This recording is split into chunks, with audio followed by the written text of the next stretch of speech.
मैं no tariff line के द्वारा कवर किए गए बुने वस्त्रों पर 10% अथवा 20% के बीसीडी दर को संशोधित कर 20% अथवा 115 रुपये प्रति किलोग्राम जो भी अधिक हो करने का भी प्रस्ताव करती हूँ। हमारे मेक इन इंडिया नीति के अनुसार और प्रतिलोम शुल्क संरचना को ठीक करने के लिए मैं इंटरेक्टिव फ्लैट पैनल डिस्प्ले पर बीसीडी को 10% से बढ़ाकर 20% करने और ओपन सेल तथा अन्य घटकों पर बीसीडी को कम करके 5% का प्रस्ताव करती हूँ।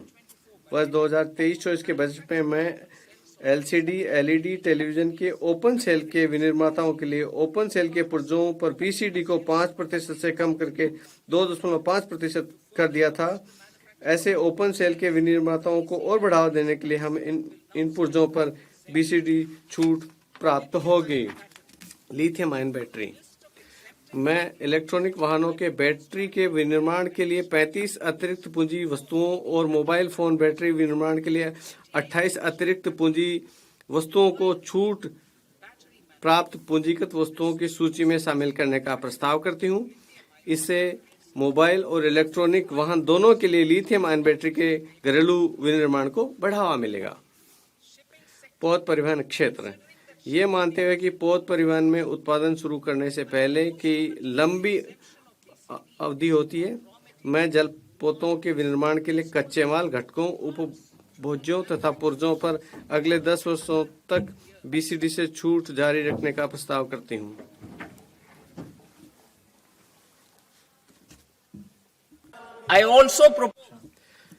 मैं पुराने पोतों को तोड़ने और अधिक प्रतिस्पर्धी बनाने के लिए इस सामान छूट देने का भी प्रस्ताव करते हूँ।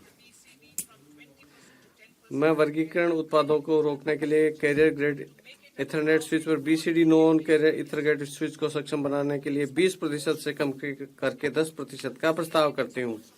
हस्तशिल्प के निर्यात को बढ़ावा देने के लिए मैं निर्यात की समयावधि को 6 महीने से बढ़ाकर 1 वर्ष करने का प्रस्ताव करती हूँ, जिससे आवश्यकता पड़ने पर आगे और 3 महीने के लिए बढ़ाया जा सकता है।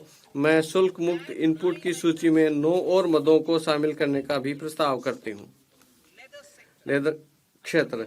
मैं घरेलू मूल्य वर्धन और रोजगार के लिए आयात और सुविधाजनक बनाने के लिए वेट ब्लू लेदर पर बीसीडी से पूर्ण छूट देने का प्रस्ताव करती हूँ।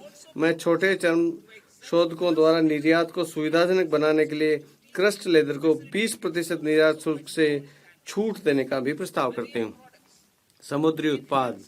वैश्विक समुद्री खाद्य व्यापार को भारत की प्रतिस्पर्धात्मकता को बढ़ाने के लिए विनिर्माण हेतु फ्रोजन फिश पेस्ट और इसके जैसे उत्पादों के निर्यात पर बीसीडी को 30% से घटाकर 5% करने का प्रस्ताव करती हूँ। मैं मछलियों और झींगों का आहार बनाने के लिए फिश हाइड्रोसिलेट पर बीसीडी को 15% से घटाकर 5% करने का प्रस्ताव करती हूँ। जुलाई 2024 के बजट में वायुयानों और जलयानों के लिए घरेलू एमआरओ के विकास को बढ़ावा देने के लिए मैंने मरम्मत के लिए आयातित विदेशी मूल की वस्तुओं को निर्यात की समय सीमा 6 महीने से बढ़ाकर 1 वर्ष की थी, जिसे आगे 1 वर्ष के लिए और बढ़ाया जा सकता है। अब मैं रेल सुविधाओं के लिए भी इसी छूट का प्रस्ताव भी करती हूँ। वर्तमान में समय सीमा शुल्क अधिनियम 1962 में प्रोविजनल कर निर्धारणों को अंतिम रूप देने के लिए किसी समय सीमा का प्रावधान नहीं है, जिससे व्यापार में अनिश्चितता रहेगी और लागत बढ़ेगी। व्यवसाय करने की सुगमता को बढ़ावा देने के उपाय के रूप में मैं प्रोविजनल कर निर्धारण को अंतिम रूप देने के लिए 2 वर्षों की समय सीमा तय करने का प्रस्ताव करती हूँ, जिसे 1 वर्ष के लिए बढ़ाया जा सकता है। मैं एक नया प्रावधान शुरू करने का प्रयास करती हूँ, जिसे आयातक या निर्यातक माल की मंजूरी के बाद स्वेच्छा से महत्वपूर्ण तथ्यों की घोषणा कर सकें और जुर्माने के बिना ब्याज सहित शुल्क का भुगतान कर सकें। इससे स्वैच्छिक अनुपालन को प्रोत्साहन मिलेगा। तथापि ये प्रावधान उन मामलों पर लागू नहीं होगा जिनमें विभाग पहले ही लेखा परीक्षा या अन्वेषण कार्रवाई शुरू कर चुका है। उद्योगों को अपनी आयातों की बेहतर योजना बनाने के उद्देश्य से मैं संगत नियमों में आयातित इनपुट के अंतिम उपयोग की समय सीमा 6 महीने से बढ़ाकर 1 वर्ष करने का प्रस्ताव करती हूँ। इससे लागत और आपूर्ति की अनियमितता को ध्यान में रखते हुए प्रचालन संबंधी लचीलापन मिलेगा। इसके अलावा ऐसे आयातकों को मासिक विवरण के बजाय अब केवल तिमाही विवरण दाखिल करना होगा।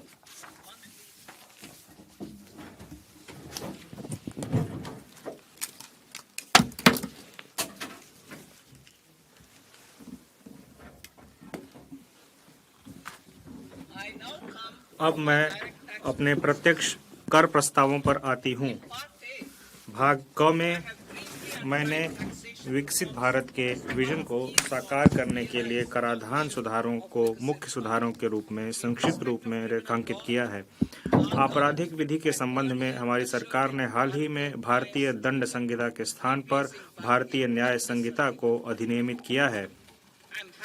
मुझे इस सम्मानित सदन और देश को यह बताते हुए हर्ष हो रहा है कि नया आयकर विधेयक भी न्याय की इसी भावना को आगे बढ़ाएगा। यह नया विधेयक अध्यायों और शब्दों की दृष्टि से वर्तमान विधि की अपेक्षा आधे से कम एवं पाठ रूप में सुस्पष्ट और प्रत्यक्ष होगा। यह करदाताओं और कर प्रशासन के लिए समझने में आसान होगा, जिससे कर सुनिश्चितता आएगी और मुकदमेबाजी कम होगी। तथापि सुधार मंजिल नहीं है, बल्कि हमारे लोगों और अर्थव्यवस्था के लिए अच्छे परिणाम प्राप्त करने के साधन मात्र हैं। सुशासन प्रदान करने के लिए प्रक्रियाशील होने की आवश्यकता होती है। द थिरुकुरल ने श्लोक 542 में इसे व्यक्त किया है, जो इस प्रकार है: वानों की वाजहुम उलागेल्ला मन्नावन कोनों की वाजहुम कुडी। अर्थात जैसे जीवित प्राणी वर्षा की आशा में जीते हैं, वैसे ही नागरिक सुशासन की आशा में जीते हैं। हमारी सरकार इस बात के लिए प्रतिबद्ध है कि जमीनी हकीकत पर पैनी नजर रखते हुए और स्थितियों का गहन जायजा लेते हुए उचित प्रक्रिया की जाए और इसके साथ ही राष्ट्र निर्माण के हमारे प्रयासों के साथ संतुलन भी बनाए रखा जाए। निम्नलिखित उपाय इस बात का ब्यौरा देंगे कि प्रधानमंत्री मोदी जी के नेतृत्व में हमारी सरकार ने नागरिकों द्वारा व्यक्त आवश्यकताओं को समझने, और मैं पुनः इसको दोहराती हूँ कि निम्नलिखित उपाय इस बात का ब्यौरा देंगे कि प्रधानमंत्री मोदी जी के नेतृत्व में हमारी सरकार ने नागरिकों द्वारा व्यक्त आवश्यकताओं को समझने और उसे संबोधित करने के लिए किस प्रकार कदम उठाए गए। मेरे कर प्रस्ताव इसी मनोभाव से प्रेरित हैं। मेरे प्रस्ताव के उद्देश्य इस प्रकार हैं: मध्य वर्ग पर विशेष ध्यान देते हुए व्यक्तिगत आयकर सुधार, कठिनाइयां कम करने के लिए टीडीएस और टीटीएस को युक्तिसंगत बनाना, स्वैच्छिक अनुपालन को प्रोत्साहित करना, अनुपालन के बोझ को कम करना, व्यवसाय कम करने की सुगमता, रोजगार और निवेश। मैं वैयक्तिक आयकर के संबंध में अपना प्रस्ताव अंत में प्रस्तुत करूंगी। कठिनाइयां कम करने के लिए टीडीएस और टीडीएस को तर्कसंगत बनाना। मैं टीडीएस की दरों और सीमाओं की संख्याओं को उसे युक्तिसंगत बनाने का प्रस्ताव करती हूँ। इसके अलावा बेहतर स्पष्टता और एकरूपता के लिए टीडीएस हेतु राशि की सीमा बढ़ाई जा रही है। वरिष्ठ नागरिकों के लिए ब्याज दर पर कटौती की सीमा 50,000 से दोगुनी बढ़ाकर 1 लाख की जा रही है।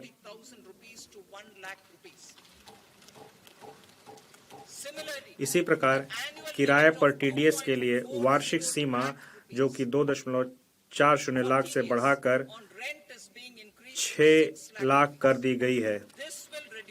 इससे टीडीएस देयता वाले लेन देनों की संख्या में भारी कमी आएगी और भुगतान पाने वाले छोटे करदाता लाभान्वित होंगे।